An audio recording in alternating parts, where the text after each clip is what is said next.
Okay, it's 5:30, so I'm going to call to order the July 7 meeting of the Charter and Ordinance Committee.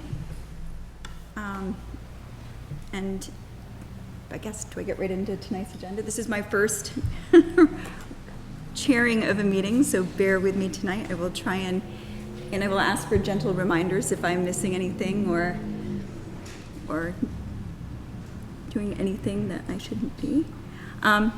Tonight we are here to, on a referral from a meeting that happened in December.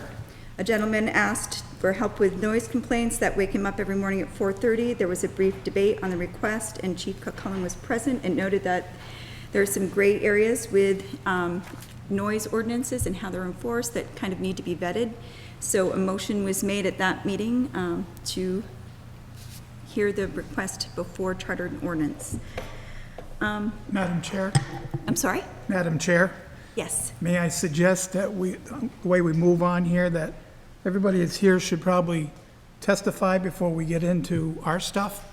Yeah, I was and just hear going to from give them it first? brief. I just was briefing everyone on the background of what happened, Alderman Gillum, and we will get right to that. Good, I promise. thanks. Absolutely. And so, There's room on the other side. come on in. So tonight we're going to talk about the problems that everyone's experienced, and we're going to find ways to address them. And so, is there anybody here from outside the rail? And just for the new people coming in, there is a paper that is being circulated to, if you're going to speak tonight, to put down your name and let us know that you're here. So let me just make sure I'm recording, because I don't think I am. All right. And so is there anyone from outside the rail that would like to testify tonight or have something they'd like to say to us? Yes, if you want to get up and just let us know your name and... My name is Greg Ellis. I am a resident of Rutland City, living at 33 Temple Street, living there for 40 years. The corner of Temple and Bellevue, by the way, because that's important for what I'm about to say. I first understood that this issue was being brought to this committee as a result of an article in the paper. Understanding that this particular problem can be identified and related to a piece of equipment that cars and trucks can put on their vehicles called crackle pops. Didn't know that was a thing until a paper told me about it. It's one of the things that stick in my craw living in where I live. It's very, Can you say what was it called again? I'm sorry? What is the piece of equipment called? Crackle.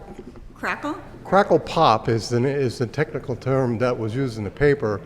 I'm not sure if that's the name of the piece of equipment. That's aftermarket piece of equipment that motorists can attach to their vehicle to make the muffler basically ineffective. It takes the muffler's capabilities of suppressing the noise that exits from a gas-powered engine and makes a pop, crackle noise that's significantly loud.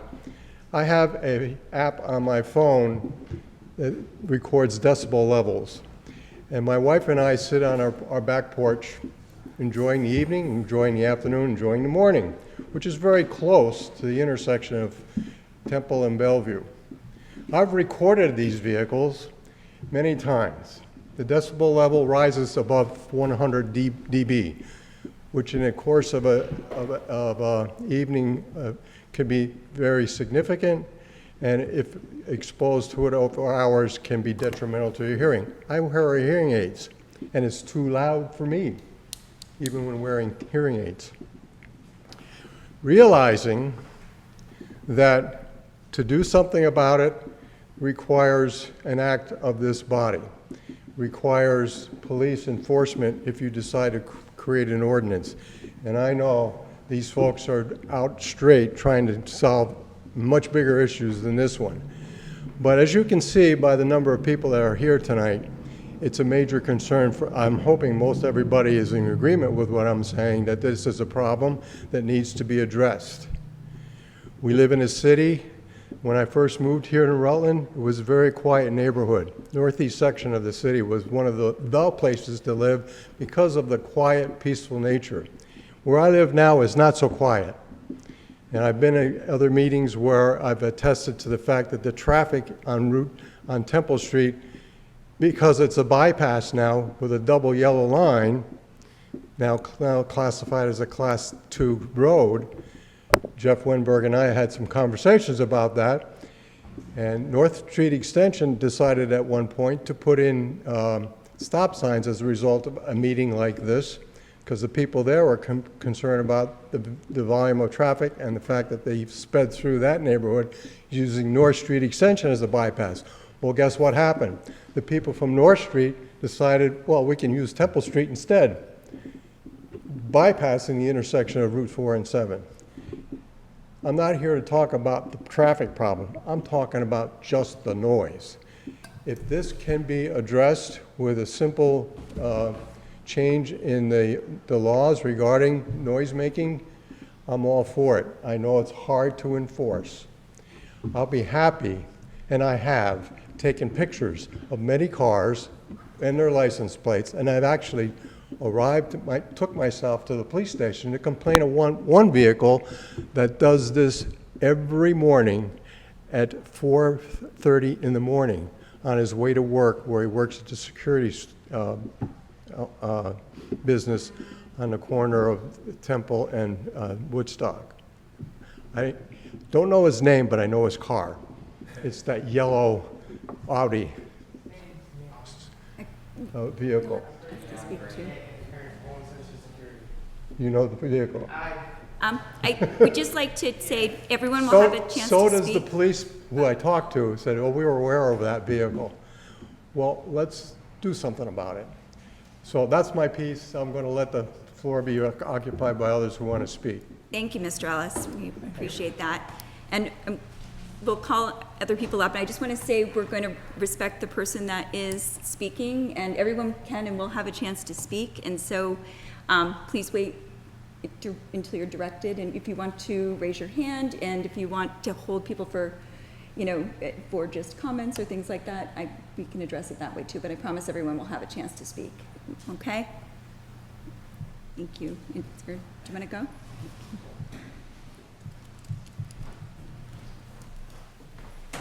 Hi, my name's Bill Pecor. I live on Harrington Avenue, and I have called the police a few times, and I addressed the Board of Aldermen at one time regarding the noise issue in Rutland, and the ordinance is so vague, you can't enforce it. It's just unenforceable. And, I looked at the Vermont State article, which the noise coming from our neighbor's house is actually at the point where it's disorderly conduct. I mean, it's just really ridiculous.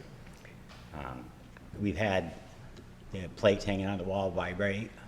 My neighbor's floor is vibrating, his windows, and it's just nothing gets done about it because you can't do anything about it, more or less. I've been told that by a couple of town officials. Just you give them a citation and you don't have to pay it. It's ridiculous. It's not, something got to be done about it. There is a Vermont State article, more or less, that it does say that it falls within the realm of disorderly conduct if it gets that high. And there are levels. I don't know if they measure them in Vermont. I think Hartford, Vermont does. And they have an ordinance where if you're within 50 feet of somebody's sleeping quarters, the noise is it's a little more strict when it comes to that. Because my wife has to go to bed with earplugs in her ears some nights. It's ridiculous. And what I'd like to do is go over and beat the shit out of the guy, but that wouldn't be right either. But at some point, it could happen. Okay, thank you. Mr. Pecor, you actually were before us in last 2021? Yes, yeah. So, Okay. if I may. Yes. Can you remind us what your issue is with the noise? Is it music? It's Is it very, very loud, extremely loud. Music? Is it? Okay. It's mostly music. Now, it's hard to complain about somebody playing cornhole because they're playing cornhole. But have you ever heard that crap at 1 o'clock in the morning? It's pretty loud. But it's mostly music, and they're pure disregard. They're just doing it to kind of like piss people off, and that's just not right.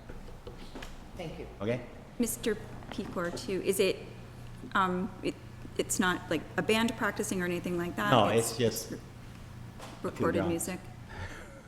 I guess that's the politest way of saying it. Somebody likes to drink a little too much. And they start out calm, and then later on in the night it goes higher and higher. And then one member of the family will tell them to turn it down, and the other one will tell them to go themselves. So it doesn't work out too good for anybody. Okay, Okay? thank you. Thank you. Yeah, absolutely. Oh, sure, come on up.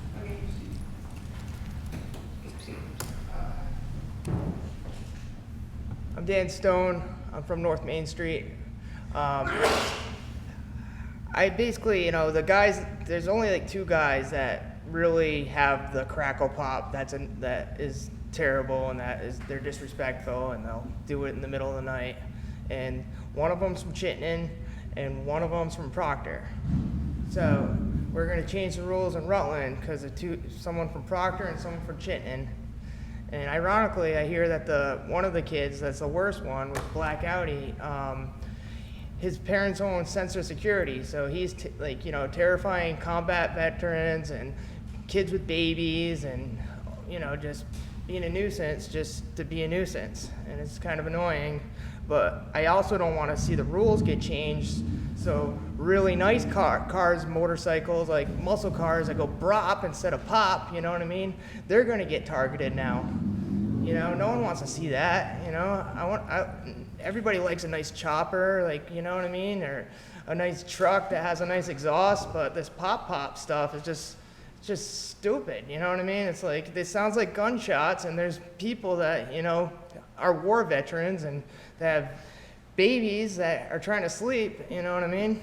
And so I think it's a damn shame, because a lot of people that are gonna get targeted that have vehicles that their exhaust is broken, or they have a nice car that's, a muscle car or something, and they're gonna get targeted.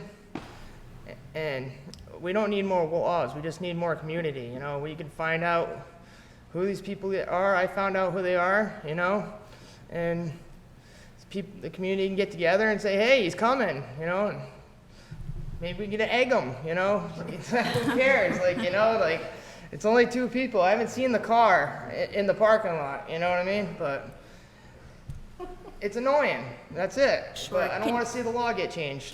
That's it. Can I ask you a question? Yeah. So, have you spoken with anyone who owns one of the cars? Yes, I before? have, on the article thing. And what I just what told was them what I discussed? told you. I said that, you're going to get the law changed because you solely and this other kid from Chittenden are the only ones that are really bad and are going to get the law changed, you know what I mean? And you guys are going to own this law. Is that the first contact you had with them? Just No, I saw the guy with the black Audi from Chittenden, whose parents apparently own Sensor Security. I don't know that for a fact. And I saw him in the gas station parking lot, and I just I was like, as soon as he got out of his car, I'm like, pop, pop, pop, pop, pop, pop, pop, pop, pop, pop, pop, you know what I mean? And he's like, you like that? And I'm like, no, I don't like that. You're a freaking idiot, dude. Shut up, And that's it. So, and the other guy, I confronted him on the Facebook news article saying that this is going to happen. And I said, listen, you own this law. I have nothing wrong with people getting into their cars and stuff, you know what I mean? That should be their right. Just, for them to sound like gunshots are going off isn't right, you know what I mean? And then he went and said, well, there's a drug problem, you know what I mean? It's an excuse. So, okay. That's all I gotta say. I don't want the law getting changed, It's just gonna target the wrong people, so, Okay. unfortunately. Thank you very much.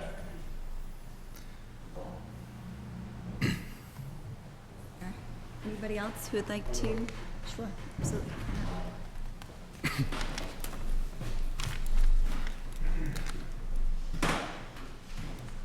My name's Chris Weatherby.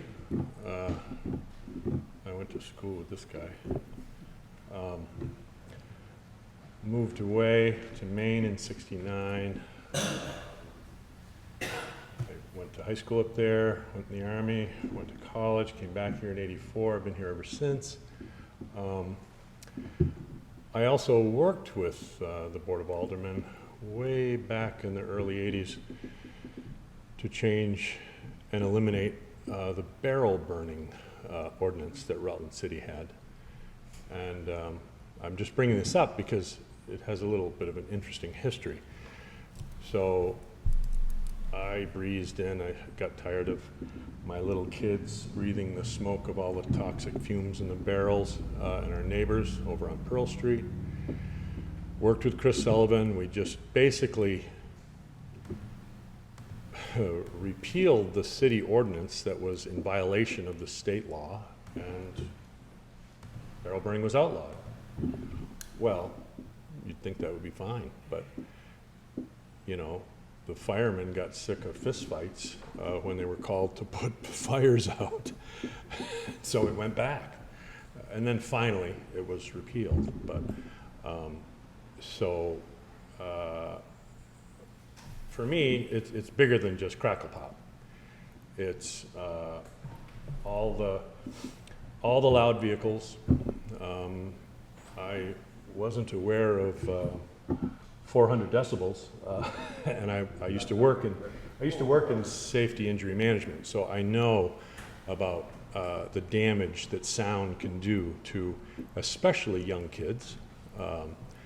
I don't see why anybody has the right to make cars as loud as stock cars. If you want to hear loud cars, you go to a stock car track and watch race cars. I don't think that we need to be put in all this sound. I hear it all over the city. You know, my complaint is just everywhere. Loud trucks, loud bikes, loud cars. I mean, when I was younger, I did have a loud motorcycle, a long, long time ago. But I really think we need to do something to change this. And, you know, if you need, if we don't have enough police, just tell me what the procedure for citizens' arrests are, and I'll gladly volunteer. Thank you. I need police after that. Okay, sir. Yes. Oh, did it? Yeah, you can. Do you want to come up? Sure.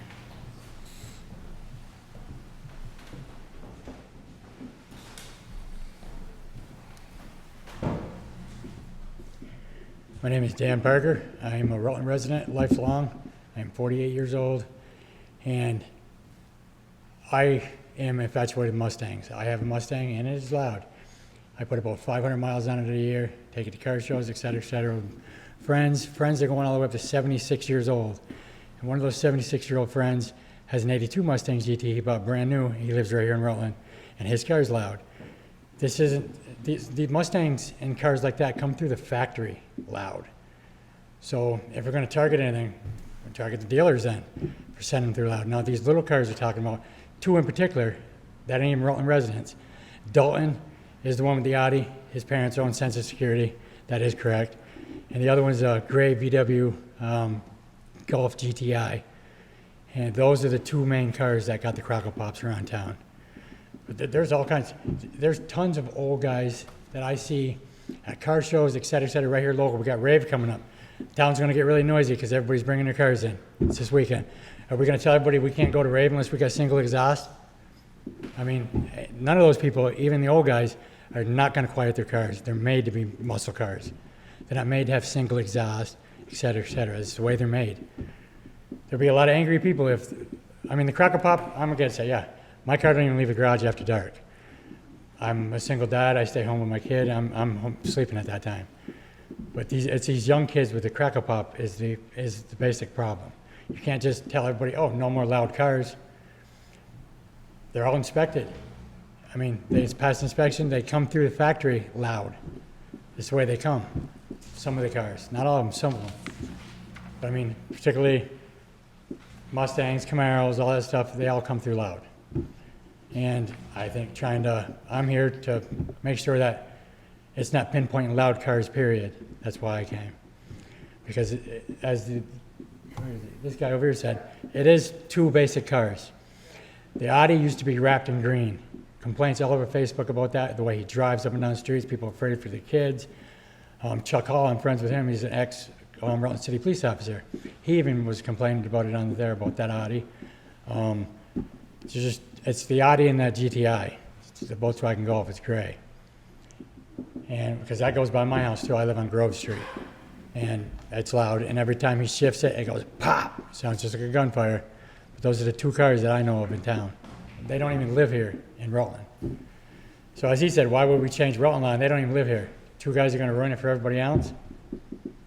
This is what I don't understand. All right, that's it. Thank you. Thank you very much. Thank you. Right. Is there anyone else who would like to speak? Oh, sorry. We'll get to you next. Thank you. I'm Ray Morris. I live on West Street. I'm a car enthusiast, and I enjoy having the freedom that we have in America.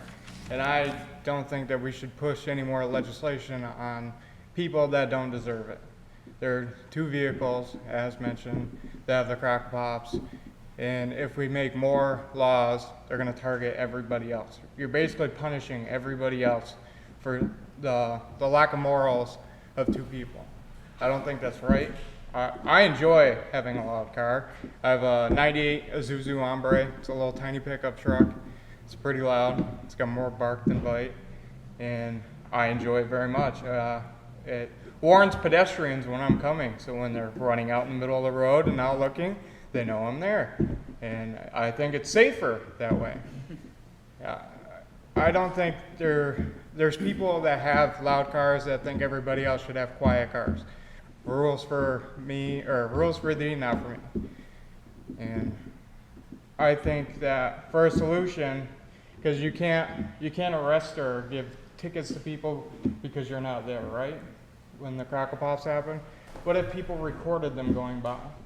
Like set up game cameras and caught them going by 3 o'clock in the morning with the loud crackle pops. Could we give them tickets then? I think we'll let Chief Coquelin come up and we'll talk to him afterwards about what can be Okay, be because done. I don't think passing more ordinances is going to help.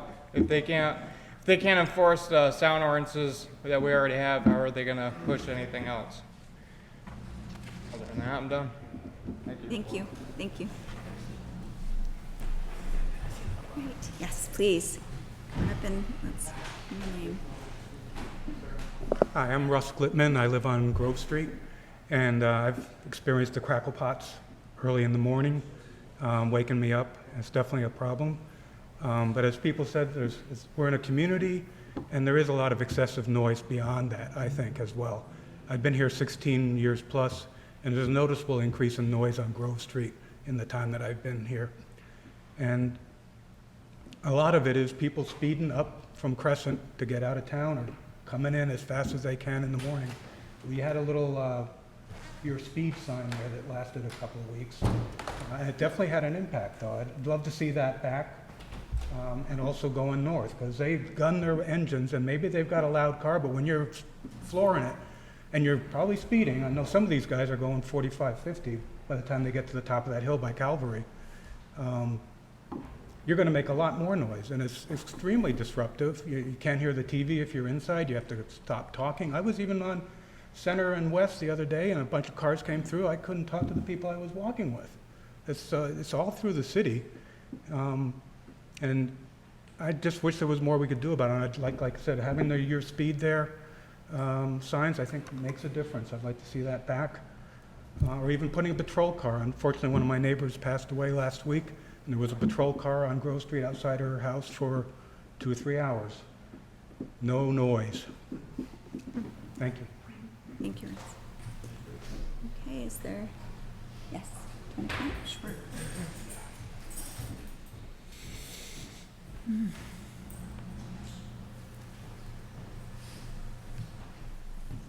My name is Tyson Evans. I live in Rutland. I'm against the ordinance, obviously. My friend Ray said a whole lot that I was going to say. But there's a lot of loud, annoying noises in town. Trains, police cars, ambulances. It's a minor inconvenience for 15 seconds and it's gone. So I don't have a extremely loud car, but I have the music side of it. But that's all I want to say. I'm against it. Thank you. Great. Is there anyone else who would like to speak this evening? Yes.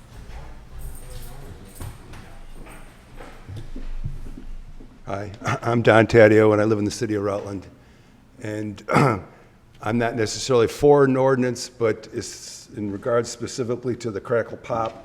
I think these people are purposely modifying their vehicles to be annoying and call attention to themselves, and I don't think their pursuit of happiness should infringe my pursuit of happiness, which is to live in the city in a peaceful neighborhood. I can hear them from my neighborhood. I can hear them going down Woodstock Avenue. I live near Christ the King. I can hear them going down Stratton, Allen Street, Route 7, the same cars. It's annoying, and it's impeding my quality of life. If I didn't live in the city and was thinking about living in the city and I heard that, I certainly would change my thought process as far as wanting to locate in the city of Rutland. Isn't there something that can be done specifically to these vehicles, considering they were modified? Do they meet the EPA's standards as far as pollution control and noise control? Maybe we could just go after them, because since they're the perpetrators. That's what I have to say. Thank you. Thank you. I got another question. Can we just do a class action lawsuit just against these two people, 2 or 3 people? I mean, I don't see a big issue besides 3 people. That's it. Probably not through this board, but but thank you for asking. Yes. Can I just comment on how that noise is achieved? It's not something you bolt onto your car. You have your car hooked up and your computer gets retuned or reflashed to make that happen. It causes the stuff inside detonation to happen somewhere else.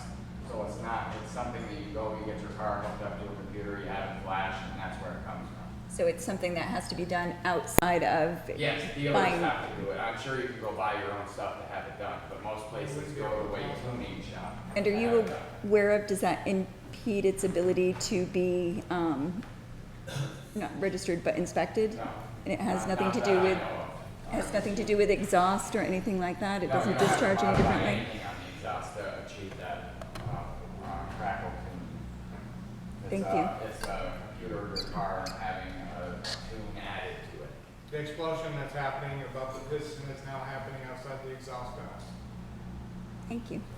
Thank you. Okay, if anyone else would like to speak, maybe we'll bring up Chief Cucullin and he can help let us know what they've heard, what they've done so far. Yes. Do you want to speak first? Is that okay, Chief, if we let him? Sure, go right ahead. Thank you. My name is Caden Marchikowski. I live in the city of Rutland. I'm actually friends with some of these people that own these loud, obnoxious cars that nobody likes. I own a loud vehicle, and some of you may not like it. It does not have that tune on it, the burble tune. But like a lot of other people have said, I don't think, like some of these muscle cars and trucks, they come from the factory loud. So if we go after every loud vehicle and every loud noise in the city, we won't have semi-trucks, trains, airplanes can't fly over the city anymore, no loud cars, things like that, no motorcycles. And I get like some people don't see why we might modify our cars and enjoy to do that. Can't really explain that to you. If you guys don't understand why, then I mean, I just like preaching to the choir there.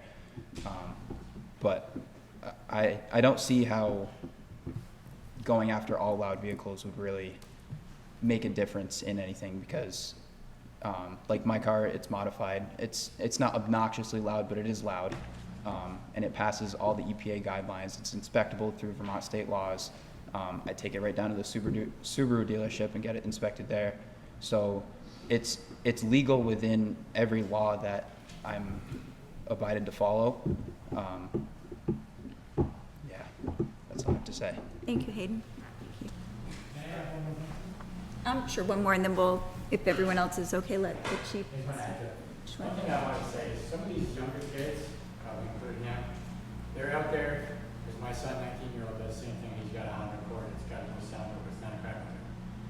They're out there working jobs, full-time jobs, and they're putting their money into these cars, rather than going out and doing bad things like drugs, et cetera, et cetera. So that is actually a positive thing for the younger kids that are doing some of this stuff, rather than out there not working, stealing, robbing people, you know, because they're being respectful, they're buying their own stuff to fix up their cars, et cetera, et cetera. My son does it, he's 19. I just wanted to add that in there too, because that's actually something that's kind of a good thing. It's a hobby rather than getting in trouble, getting into drugs, et cetera, et cetera. You know, we got a drug problem going on. All right, thanks. Thank you. Thank you. Oh. You want to squeak one more in? That's okay. Sure, go ahead. I want to make sure everybody is heard. Howdy. So, before we get any farther, I am really bad at this whole public speaking thing. How about your name? Corey Dakota. I live in Rutland. Did you say Corey? Yep. Thank you. So, age-old saying, one bad apple ruins a bushel kind of situation. I'm an enthusiast myself. I've had a number of vehicles, probably more than I should have. And, you know, they've been modified, but they've also all been inspectable through the state of Vermont. You know, I have a louder vehicle, but I'm not going through the town at 10 o'clock. I got a newborn, so I'm sleeping by then. But, you know, it's unfortunate that things like this happen because, you know, you got onesies and twosies that are kind of ruin it for everybody else. You know, sir, I'm sorry you had that experience with an enthusiast. You know, I'm an enthusiast, and you know, you've probably never heard a noise complaint about me because, you know, I drive respectable and stuff like that. It's just don't. It's the whole targeting thing. You know, it's not everybody. It's the people that take it a little bit too far, and you know, unfortunately, it ruins it for everybody else. But I'm sorry that certain people have had experiences with with enthusiasts that like to be different than, you know, there are a lot of really quiet car enthusiasts that really monotone, you know. They've got Mustangs that are, you know, like he said, you're in bed with single dad and stuff like that. I'm in bed, you know, I'm not going out 4 o'clock in the morning kind of situation. It's one bad apple doesn't ruin a whole bushel. So Thank you. I think that's all I got. Thank you. You did very well. All right. Absolutely. You did very well. You're very articulate. Yes. Thank you so much. Is there any way we could just make it so it's just a crackle tune and we're not Well, going why don't after we the better call Chief Cucullin up and he can talk to us a little bit about probably the trouble with enforcing something like this and what the police are doing when they answer calls like this. So let's call up. Sorry, I might not be as entertaining as everyone here, but I'll go through kind of what our experience has been with some of these issues. And so let me start with just saying that, you know, many cities have a pretty comprehensive noise ordinance. Ours is sort of all over the place. Ours is kind of spread throughout our ordinances. We have some sections in parts of the ordinance that talk about noise being made by peddlers and solicitors. Then we've got other sections that specifically address motor vehicles. On Harrington, I'm familiar with that situation, and we've got a pretty specific ordinance that prohibits sound amplification from vehicles. And distances and all that, but we don't have one that's specific to residences. And the one that we've used for residences on occasion, when appropriate, the difficulty we have with that, and I'll read it to you, the one we've used for that, there's a public component to it. Where'd it go here? So this is the one we use in those situations. Riots and disturbances of the peace. No person shall make, aid, countenance, or assist in making a riot, noise disturbance, or improper diversion. I'll forget that stuff. So focus on the noise disturbance. No person shall make basically a noise disturbance within the city to the annoyance or disturbance of the public.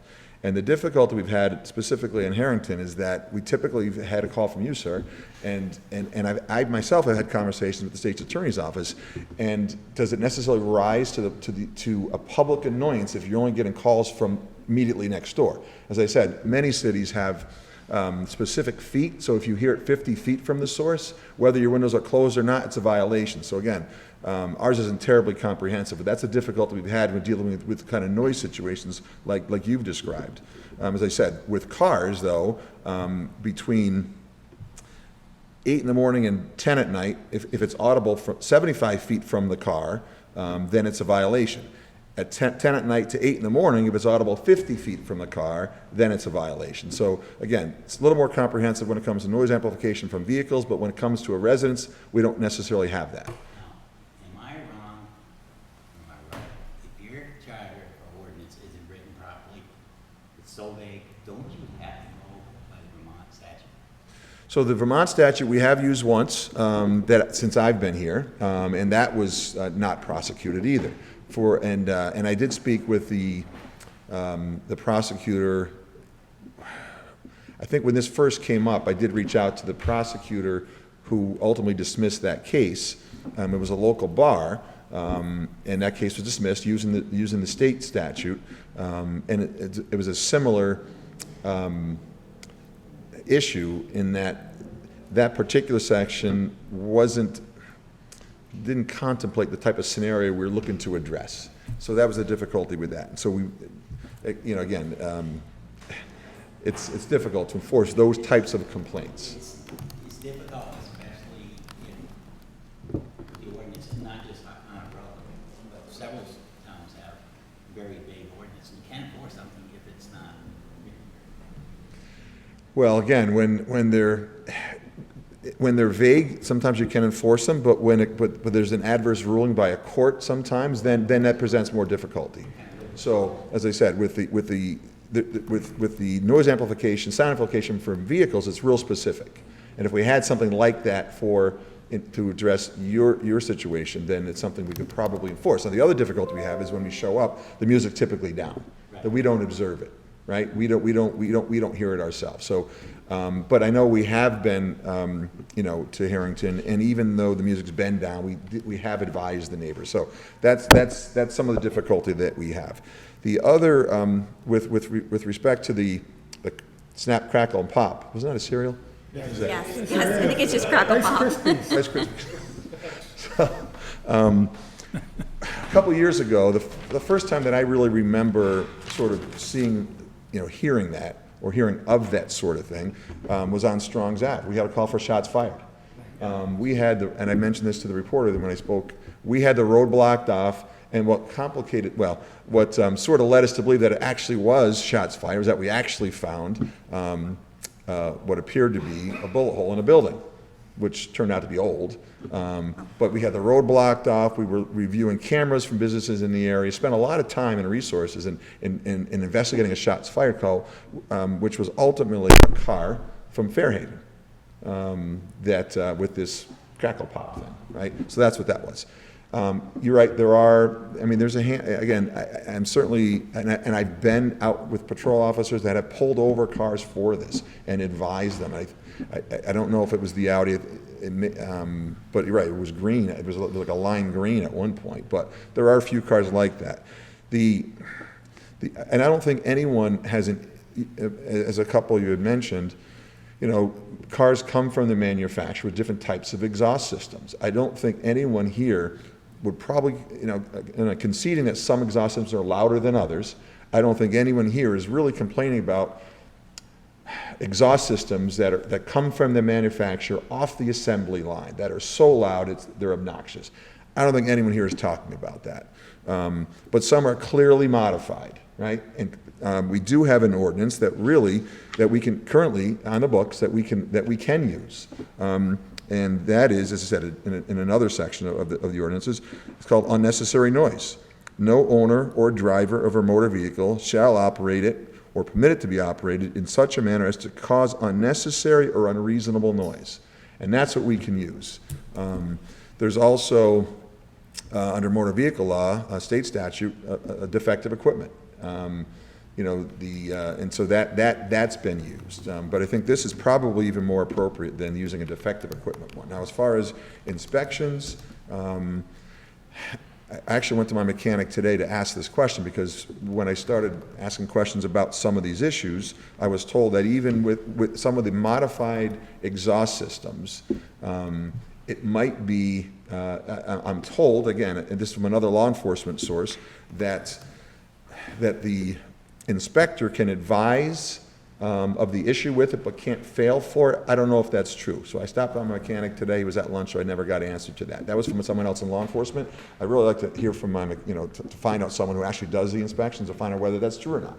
But there are a lot of, there clearly are a lot of exhaust systems that have been modified that produce unreasonable noise. Right? As I said, a lot of coming off the assembly line, not necessarily the case, certainly louder than others, and probably not unreasonable or unnecessary, but there certainly are some that are modified to produce unreasonable and unnecessary noise. So that's already on the books. We can use that. Again, as I said, the difficulty for us sometimes is the enforcement, is having the resources to enforce these sorts of things. That's the difficulty for us. Okay. Hold on just a second. I just want to ask if any of the committee and aldermen have any questions for Chief Cook-Cullen about this. Okay. Who determines what's unreasonable, though? Because your definition of unreasonable will be far different from mine. So who's to say it's an unreasonable amount of noise, though? Who's going to be the judge of that? Because you ask everybody in this room, and not any of us are going to have the same definition of unreasonable. We revert to unnecessary. If the exhaust system's modified to create so much noise, it's designed to create less noise, right? It operates efficiently, making less noise, and it's modified, then the noise the additional noise is unnecessary. So we use the unnecessary language when it comes to really when it comes to modified exhaust systems. The modified exhausts don't just make them louder; you get performance increases out of them also. That's not prohibited. So, but this isn't addressing. So there's no prohibition of increasing performance in terms of horsepower, whatever it's doing. But what it's addressing is the noise itself. Okay, the unnecessary noise. As I said, the exhaust system is designed to suppress the noise. When it's modified, it's creating more noise. It's not necessary. So we're not using the unreasonable necessarily, but we're using the unnecessary language. Do you have a question? Well, I'll get to you one sec. Go ahead. I guess in listening to all the testimony, we all live in different parts of the city, and we're all hearing that same noise. And I have a hard time thinking it's only 2 cars. It's at midnight, 4 o'clock in the morning, and you can hear it coming and you hear it going. These people must sleep at some point, they must work at some point, but there's got to be more than just 2 cars that are truly making this kind of noise. And I think people in the city as a whole deal with noise, whether it's music that you may or may not like, but it's the hours that it's happening that makes it worse. When it's 11 o'clock at night, midnight, 2 a.m., 4 a.m., that's when it gets to be more of an issue for the public. And if you're home in bed, it's not a problem. You're not out there. But somebody is. And it's got to be more than just 2 cars for the complaints. I get calls from all over the city from this. So I have a hard time just thinking it's 2 people just driving around the city all night doing this. I don't know. I don't buy it. I buy it that there's got to be more of an issue. And I guess my other question is we have, and I'm looking at the city attorney, but we have we used to have like a disturbance of the peace, so which didn't so much deal with noise or decibels, but dealt with hours. I don't know how, I haven't looked at that in a long time, and I don't know whether that's still something that would be supportive to enforcement as well, but, you know, I don't think any of us feel like, you know, that you don't want to have a nice car or a souped-up car or whatever, but, yeah, there also is a consequence to that, and you have to realize that consequence, and that's excessive noise. So the disturbance of the peace section, and that's what I mentioned too, that it has to be to the annoyance or disturbance of the public. And as I said, the difficulty we've had with that is when we're not getting calls, we're getting calls from one person, in conversation with the state's attorney's office, is that the public? If one person is adversely impacted, is that the public per se? But again, if you've got a particular neighborhood where everyone's called in response to a particular noise, then arguably that would be a public annoyance. Right, but it's possible that we need to adjust the word public. Okay. Thank you. Do you want to ask one more question? So when you said modified, there's going to be probably 300 and some cars down the fairgrounds this weekend, ranging from old cars all the way through. And I can almost guarantee you, boy, every one of those cars got modified exhaust on them. Old Novas, Chevelles, Mustangs, you name it. So I'm just wondering if someone's going to go down there and harass them for all the noise they're going to make coming in and out. I mean, it sounds like a pinpoint when you said modified exhaust. Those are old muscle cars. Yeah, we're not in a business to harass people by any means. And this is that's an event. I'm telling you what the ordinance says, and I'm telling you sort of our approach to enforcement. Now, you know, and I'll concede that it's not generally enforced because we're doing other things, right? But when we get complaints, and I remember a particular, I mean, this is probably, I don't know, a year or two ago, it was, had a complaint from a particular neighborhood about an individual who was, I think, delivering the Rutland Herald, believe it or not, Gordon, with a loud muffler. And so in that case, and they're every day at a particular time, and so in that case, because of the hours of the day, we're typically not terribly busy, it's something that we could dedicate resources to stop the person, at least advise them, you know? So, we're generally responding to complaints. We're not out, on a loud muffler detail, generally. Again, it's certainly nothing we'd be doing on that particular day. Alderman Talbot, do you have? Yeah, I just wanted to say something to put maybe the minds of some of the folks here who are car enthusiasts at ease. Just because we have an ordinance against something doesn't mean you're going to get in trouble for doing it, right? We have an ordinance against backyard fire pits, but there are hundreds and hundreds of backyard fire pits in Rutland City, and people have fires in them. And unless it becomes a nuisance for somebody where they're calling about it regularly, does it get enforced? So I think if you have a car that's loud and you're not making a nuisance of yourself, no one's going to call about it. That's all. Thank you. Alderman Gilman? Just so you know, rave and the muscle, or whatever had on 4th of July, those all had permits from the city to have those events at the fairgrounds. So they were covered. So they were legit. So there's no problem with rave being down at the fairgrounds during the day. So those cars aren't extremely loud either. I raced stock cars for many years, and I had a Dodge Charger also with a 384 racing cam and modified exhaust. It was loud, but it wasn't. Right. I think the issue is people don't have respect for one another. I think that is the issue. Right, yeah. We don't have people have respect for the neighborhoods, and they don't care attitude. Because I know on State Street where I live, we now have curly curls of tire marks on the road that was never there before, because they're sitting there and going, and then waking everybody up. And then they're gone, because by the time we get them there, they're long gone. It's not their fault. Decided to move back to Rutland. We bought a house on Harrington Avenue. Everybody said it was a nice, quiet street. They don't live on Harrington Avenue. I'm going to let Alderman Attore speak. Thanks. Just a quick question. Chief, it sounds like we have an ordinance that you could enforce on the cars, particularly the two cars that we're talking about. So it sounds like we don't need to do anything more with cars per se, and the noise of cars so much. It sounds like that exists.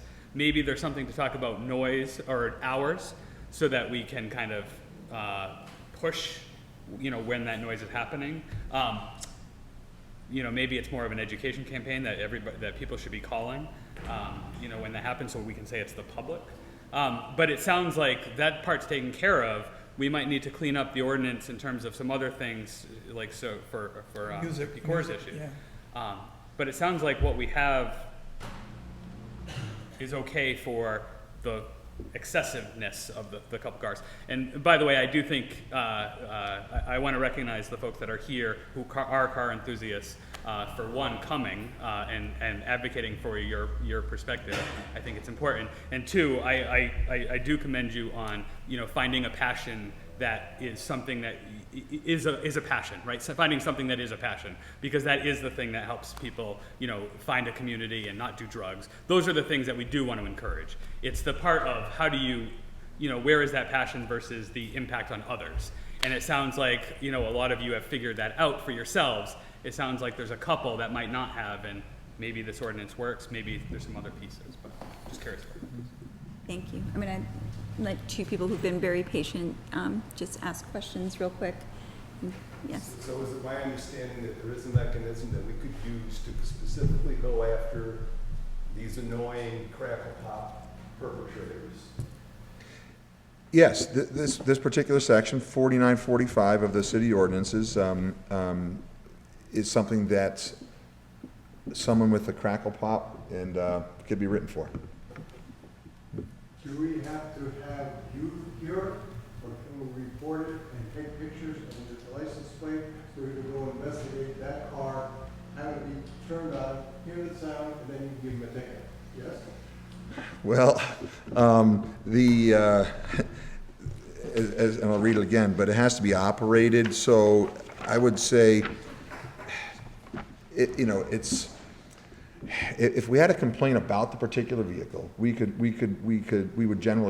go and have a conversation and advise, and probably not write a ticket. But if we observe the car being operated, and that's the word operate is used in this section, shall include any act taken or attempt made concerning such vehicle, whether it's in motion or at rest. So even if it's just idling with the with.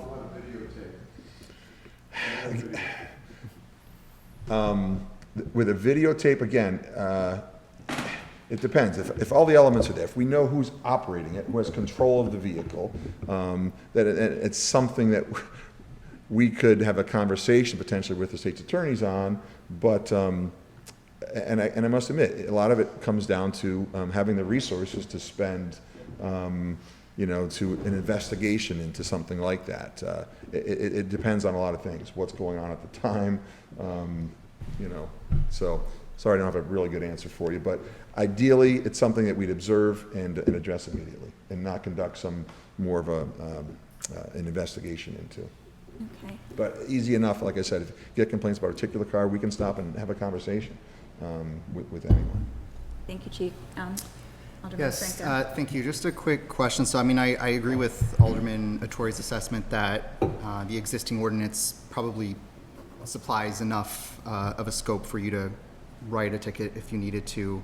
Has the department done so with individuals driving these cars? Have there been interactions between the department and either the two people that have been cited here or others? Yes. As I said earlier, I was in a car myself with one of the patrol officers that stopped a car with the crackle pop. So do you think that leaving it in its existing state will suffice for moving forward? I guess I'm just, if we're keeping it the same, and clearly we have a lot of folks concerned, I'm trying to understand if that's enough. Well, with the crackle pop itself, I think this adequately gives us sufficient tools to address that particular issue. Some of the other noise issues that were described, there are some, I think, deficiencies in the ordinances.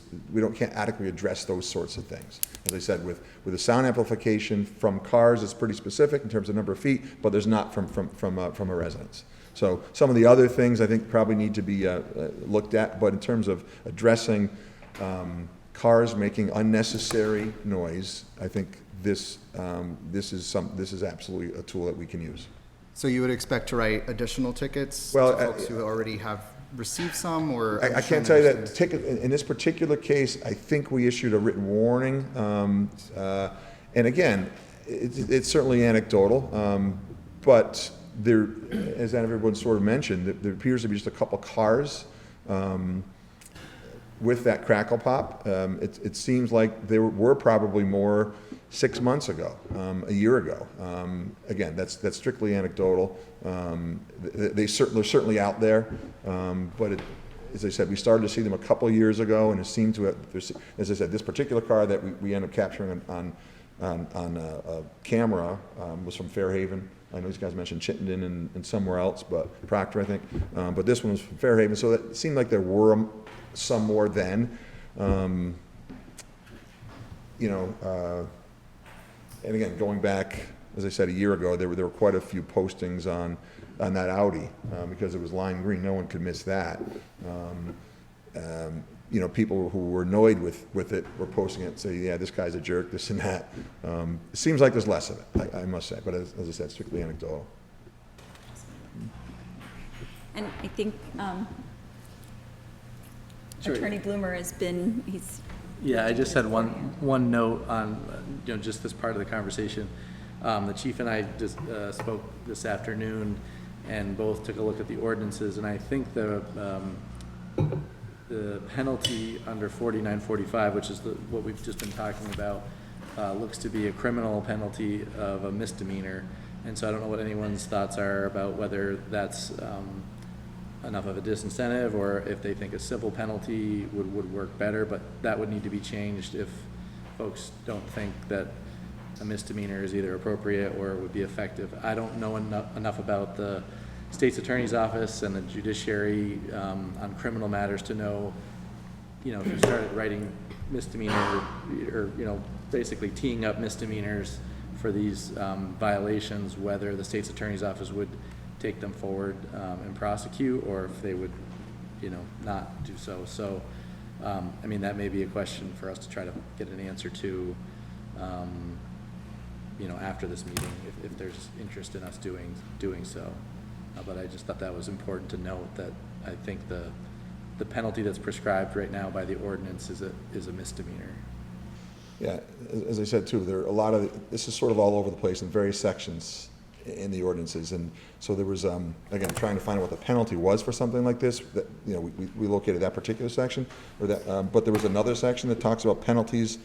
Unless another penalty is expressly provided by law, every person who violates any provision of this chapter, and this is where I found this, which included the noise, shall be subject to penalty as provided for motor vehicle offenses, which are violations of state statute. There's not a specific state statute for unnecessary noise, but for all motor vehicle violations, the range is really from $47 to like $1,197.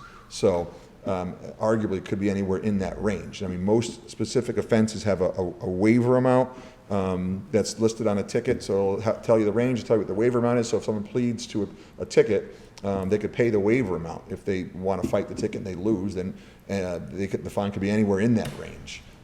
So again, arguably, it's kind of messy. The ordinance, bottom line is the ordinance is really messy. But it could be a misdemeanor, or it could be it sounds like it could be a penalty in the range of $47 to $1,197. If I could just add one more thing.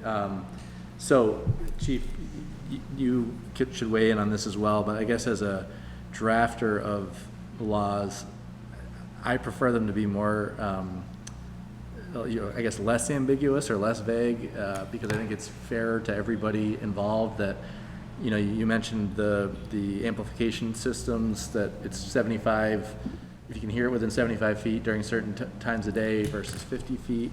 That's something that somebody who wants to have an amplification system can potentially, turn it down to that volume, or kind of test that out for themselves, versus something that, as these folks brought up, it's obviously going to probably be somewhat to the discretion of the officer or whoever's trying to enforce what's unreasonable or what's unnecessary, unless there's, you mentioned kind of an objective standard to say, well, if you've modified a vehicle that the manufacturer has sort of deemed that this is as much noise as it needs to make to operate, then, you know, that's a sort of an objective standard. But the more I think it can be described for people, I just think that would be a better ordinance in general, both for people to know how to adhere to it and also for the officers to be able to sort of prove the elements of it. So I know, and I'm actually it's more work for me to change these, so I shouldn't be arguing for this, but, and I know people would like to kind of leave things the way they are sometimes, but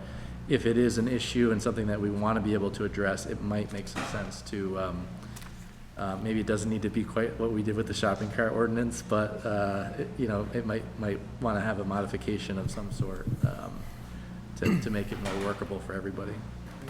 Yeah, and I agree. The easier, you know, the best way to get compliance is to have an easily understood ordinance. Agreed. Alderman Taddeo? Yeah, I think it's clear that we need to make some updates to this ordinance, and I think that we can meet most people's needs here tonight. What I'm hearing is that we can add a certain number of feet for like house parties or house noise and maybe put hours on that, so that's like a clear change that can be made. But I just want to say I think it's inappropriate to have criminal penalties for a noise violation. I think a civil penalty is perfectly appropriate and that there should be a pretty clear cap on what that is. Yeah, I don't think that, I wouldn't want to see somebody get a misdemeanor for making noise, so. Okay. Yes. That was the clarification I wanted. Was the misdemeanor, was it just for the motor vehicle one, or is it for all noise? At least for the motor vehicle one, and the chief may have found a different section after we spoke, but when we quickly were looking at this afternoon, there was, I don't know, chief, if you have it, but there's something early in this chapter about traffic violations that basically is a catch-all that says, you know, any violation of any of these traffic regulations would be a misdemeanor. Then we do have specific, you know, for instance, the one that's right below 4945 is the one that went in recently about avoiding intersections, like cutting through the gas stations. Mm-hmm. Now that prescribed a civil penalty right in that section, yeah, whereas 4945 doesn't have that. So there may be something else that the chief found that points you back to state law. And then 121. Okay, 5121. And then you'd have to go to state law and see what the range is, I guess, of civil penalties. So, which I can do to see if that would allow us to use the civil penalty instead of a criminal penalty, because I think it would be everyone's preference, even if it's allowed, that the civil penalties be written. Maybe unless someone just completely ignores those multiple times, then you might go the criminal route. But just for the resources involved, usually a ticket of some sort would probably get someone's attention, you know, if they violated the particular ordinance, or even a warning. I think probably has, you know, at least some impact on getting some compliance, even without penalizing somebody originally. I just want to state again for was somebody else? Well, okay, I just want to state again, I've been getting calls from constituents and they are pretty disturbed by these crackle pop vehicles, families with children, and so, you know, maybe if we create this civil penalty, if those people are ticketed and possibly fined, then maybe they will make the alteration and fix their vehicle, get rid of this computer system, and then people can still have their muscle loud cars, and there can also be no crackle pops, so. You have your hand raised for a long time. So, in reality, anybody in this room, even the officer, could end up with a loud car. Your exhaust can fall apart from the manifold. It's the only vehicle you've got to drive, so until you get it in the garage, you're going to drive it loud. You're going to get to work and everything, right? So, anybody in this room could get a criminal charge for a loud vehicle, and technically, if that's the law, is the point I want to make out. Because your vehicle would be then be allowed until it got fixed. Because you've got to make an appointment to get in the garage, to get it fixed, and everything else. That's a very valid point. That means anybody in this room could get a criminal charge for a loud vehicle if your exhaust falls apart and you drive like that. I just wanted to make that point out there. Thank you. Civil is where it should be. Thank you. But on the other side of it, what compels people to pay traffic? What's the mechanism that makes someone pay? Maybe the chief can answer that. It depends whether it's written under an ordinance or the state law, because under the ordinance, I don't think there's a mechanism to suspend a license, but if it's written under state statute, then you could have a suspension on your license. but the first few suspensions are civil suspensions and essentially meaningless.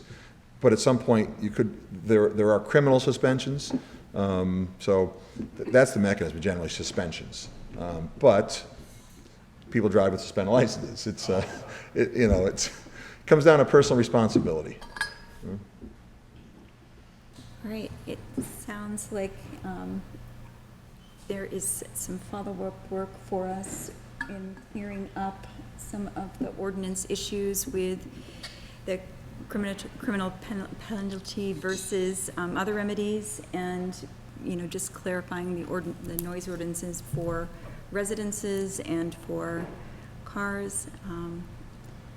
If I may? Yes. The other, and I've mentioned this to the city attorney, the other calls that I'm getting are in regards to Jake brakes being used within the city.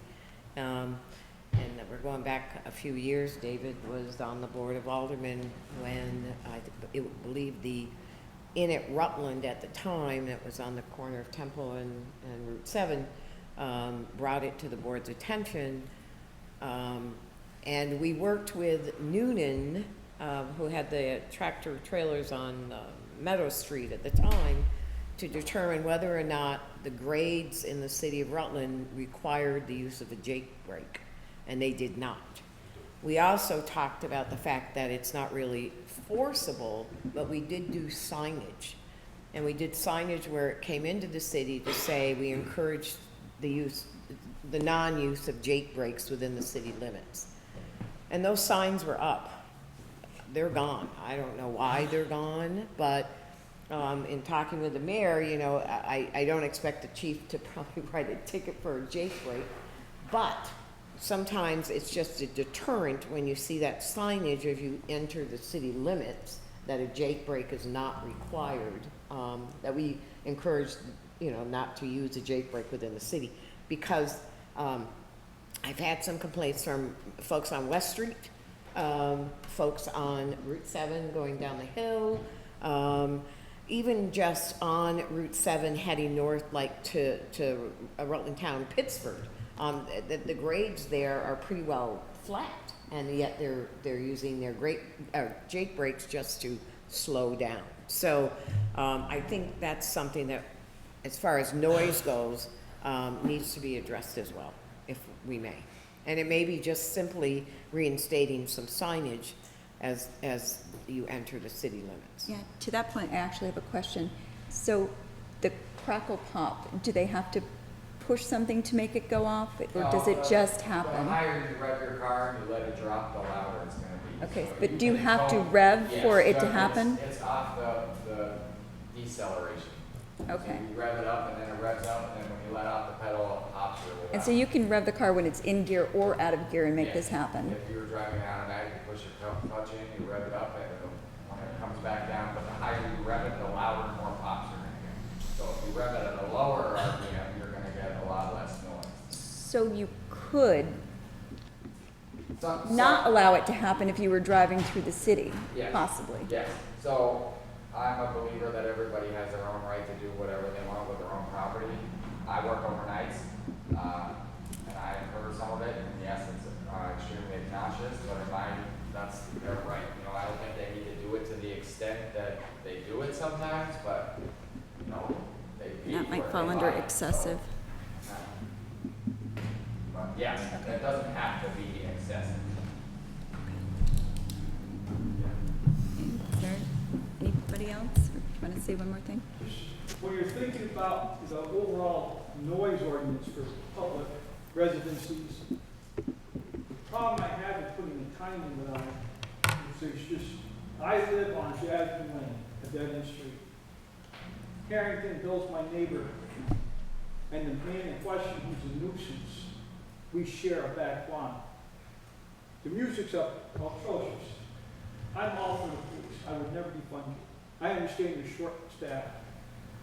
I don't call because I watch how the neighbor manipulates the lack of the greatness in the, and what happens after the police leave is he gets more obnoxious and more bold toward his lack of respect for our community towards us. The other thing I have a problem with putting time of day on it is, I can't bring my grandchildren into my backyard where I pay my taxes at 2, 3, 4 in the afternoon because there's a cornhole game going on and there's nuisance of a neighbor whose music's loud, but it's the profanities that they're screaming at the top of their lungs at 2, 3, 4. I mean, I don't want to go into a Beverly Hillbillies dialogue here, but it's F this, F that, and it's every word. And on Memorial Day, I was out cleaning my garden. I'm 12 feet from him. And the man who owns the house, I don't know how the young lady was, she was young, maybe 20. Every word was F this and F that. And he did. He said, let's, and she said, well, F your neighbors on my effing Memorial Day. I'll do what I want. I don't think the time limit's going to help me sit in my backyard with my grandchildren. And if anybody here had children, grandchildren, or just want to sit in their backyard and have a peaceful minute, it's totally impossible in my situation to do this. And I have tried to speak to the gentleman in question politely, pissy, and I'm so frustrated. I've been a resident over 60 years. And I know, as far as the cars go, I don't think we're here to stop noise on cars. Muscle cars, cracker pop. It's the abuse of it. I can see a time limit being more effective with cracker pop. Why are you out at 3 a.m. to 6 a.m. riding around residential streets, crackling and popping? Possibly, I don't know. You got a tough job. But noise ordinance isn't just music. It's people standing so inebriated that they're just screaming everything at the top of their lungs at any time of the day. And I just hope the aldermen would keep that in mind when they're developing a new structure. And I know that, I'm all for you guys. You gotta look at all the situations. And that's all I got to say. Thank you. 2 weeks from now, my neighbor, and his wife's birthday's 2 weeks after that, so we know we're gonna go through shit with that. Sorry about that. That's okay, thank you. It's okay. Okay, I think this is something that we will have to maybe keep in committee and talk about, so we can talk about the structure and clarifications going forward. Do you want to? Yeah, I mean, if you'd like me to try to prepare something for another meeting, it's just sometimes helpful for me to have a general sense as to what the committee is kind of coalescing around for, anything you've heard tonight, I guess, what you'd want it to include. Because, generally hear from one or two aldermen and other people might be nodding along, but I think it helps to, if there's a consensus on anything, that would be helpful to know so that when we're looking at drafting it, we can try to include those things. Just one comment. So, yeah, I think it would be really beneficial if you'd be able to provide sort of a synthesis of all of the distributed noise subsections into one area. One, because I think we should better organize it and maybe moving forward have it in one spot. But two, because then that'll give us a broader idea of how they sort of interact or overlap, and we can move forward there. But then also so that we can make potential amendments to bring to the next meeting as we work through different models. You want those ahead of time? Yes, ahead of time so that we can propose amendments. I know Attorney Bloomer has somebody investigating other cities' ordinances and things for looking for some really clear and coherent language and what may be working in there. Maybe he can pass some of those along too. Yep. Matt, I looked in the League of City and Towns library. I didn't see much in there for model legislation. Or am I looking in the wrong place? I didn't check there. And probably you're right, because what Heather was able to gather in the last few days from my office is from probably a dozen or so towns, and none of them really look similar. So if VLCT had a form, they would probably, to some extent, look the same. But these kind of run the gamut of different forms, and some have borrowed, I think, from others. So there are some that are similar, but my guess is that maybe VLCT hasn't provided any kind of model policy. But you know, I can send what we find. It's just, it just depends, I guess, on how many meetings you'd like to have. So if the next meeting will just be, from between now and then, I send a synthesis of what we already have on the books, plus copies of everything that we were able to dig up. Sure. And then that meeting is used to kind of brainstorm the you know, what to include, and then have me go back and actually draft something after that meeting. Then, you know, you're talking about potentially 3 total meetings. If there's enough of a, you know, consensus at this point as to what should be included, I could try to draft something for next meeting, but, you know, you haven't had the benefit of seeing these other dozen or so that we've found so far. And again, I guess to Alderman Franco's point, you know, we've been throwing different numbers at you as far as, you know, 49, 45 and what this does, and you're just hearing it orally, so it's kind of hard to keep track of as well. So however you want to do it, I'm just saying, if you don't want me to draft anything between now and next time we meet, that's fine.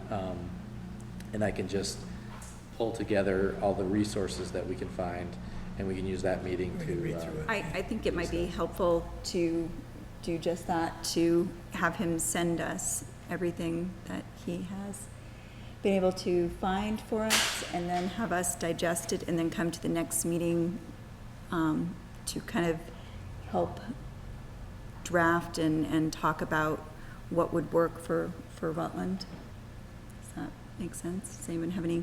I just wanted to ask a question. The people that you're talking about on Harrington Avenue, they own their home or they're renters?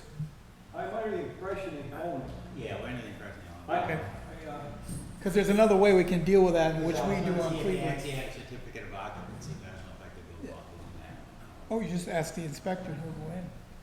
No, I'm curious if they have one. Oh, all right. Because there is a couple of ways. If there were renters, we work through the landlord, and that's worked really well with the neighbors on my street. We don't call the chief anymore. We call the neighbor at 2 o'clock in the morning. Hey, your tenants are causing hell here. See, one city in Vermont, if the tenants are causing hell and the police give them a ticket, then the landlord has to be notified that the person got the ticket. Then the landlord can find the Correct. next That's ticket. one way of getting to the problem, which has worked pretty well in some cases. We do have some landlord problems, we really don't give it. Agree with you on that. Thank you. Yeah, I think there's, between both vehicles and homes, there's a lot of nuance and a lot to look at, and we can get started. Do you have anything else you want to add? Nope, I'm good. Does anyone else on the board have anything else they'd like to add? Motion to adjourn? So we can motion to adjourn. I'll take that. Thank you.